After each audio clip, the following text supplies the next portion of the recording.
শুভ বৃষ্টি ভেজা সকাল সবাইকে। শীতকালে এরকম বৃষ্টি যায় না, লাস্ট কবে দেখেছিলাম মনে পড়ে না। আর বৃষ্টি মানেই বাঙালিদের মনে সাড়া দেয় ইলিশ ভাপা। শীতকাল কিন্তু তাও কিন্তু পেয়ে গেছিলাম বাজার থেকে ইলিশ মাছ। চলো আজকে মায়ের হাতের একটা সোজা সিম্পল ইলিশ ভাপা রেসিপি তোমাদেরকে।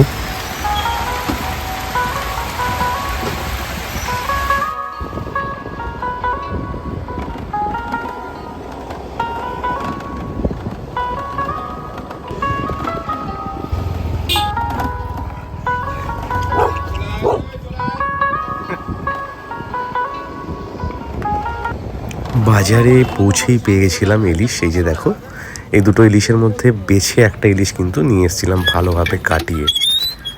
এবার মাছটা ভালো করে ধুয়ে নেওয়ার পর ইলিশ মাছটাই কিন্তু বেশি তোমরা ধোবে না, 1 থেকে 2 বার বড় জোর ভালো করে মোটামুটি 1 থেকে 2 বার এরকম করে ধুয়ে নেবে ইলিশ মাছটা।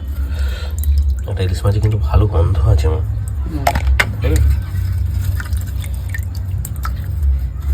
দেখো সুন্দর করে মাছে ধোয়া হয়ে গেছে। এবার এই মাছ দিয়ে হবে আমাদের, এই মাছ দিয়েই হবে এখন সর্ষে দিয়ে ভাপা ইলিশ। চলো চট করে দেখে নি মায়ের মশলাটা কিভাবে প্রিপেয়ার করছে। এই ইলিশ মাছগুলোকে মা আবার দেখিয়ে দিচ্ছিল। যাই হোক, এই দেখো, সর্ষে ভাপা ইলিশ মানে অবশ্যই সর্ষে, একটু তোমাদের ইলিশ মাছের পরিমাণ অনুযায়ী সর্ষেটা একটু বেশি করে নেবে। সঙ্গে কাঁচা লঙ্কা, এই দুটো মিলিয়ে একটা পেস্ট হবে। তোমরা গ্রাইন্ডারে করতে পারো, মা কিন্তু শিলবাটাতে এরকম একটা পেস্ট বানিয়েছিল। আর এর সাথে মা অ্যাড করেছিল লঙ্কা গুঁড়ো, এটাও তোমাদের স্বাদ মতো যেভাবে তোমরা ঝাল খাও। আর সামান্য হলুদটা কিন্তু খুবই কম নিতে হবে। সমস্ত বাটা মশলাটা কিন্তু মাছের মধ্যে দিয়ে মাছটাকে ভালো করে তোমাদের মাখিয়ে নিতে হবে। এবার এর সাথে তোমরা অ্যাড করে দেবে পরিমাণ মতো নুন, আর নুনের সাথে তোমাদের অ্যাড করতে হবে সর্ষের তেল, কাঁচা সর্ষের তেল।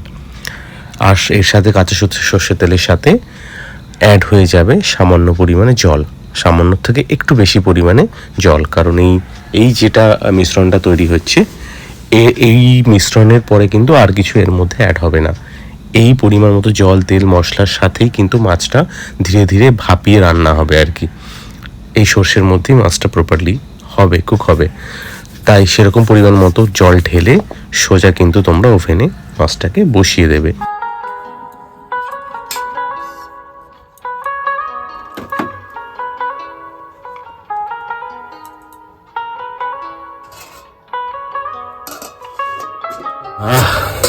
Almost done. দেখো কেমন সাইডে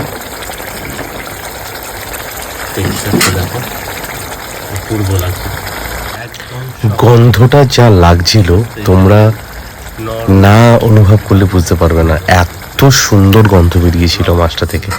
মাছটা কমপ্লিট হয়ে গেছে, দেখো এরকমই থাকবে। তোমরা যেরকম মশলাটা বেশি চাইলে একটু বেশি রাখবে, কম চাইলে কম রাখবে। যাই হোক, ভালো লাগলে কিন্তু লাইক করো, খেয়ে দেখো, সাবস্ক্রাইব করো, লাইক করো, আর অনেক অনেক ভালোবাসা দিও।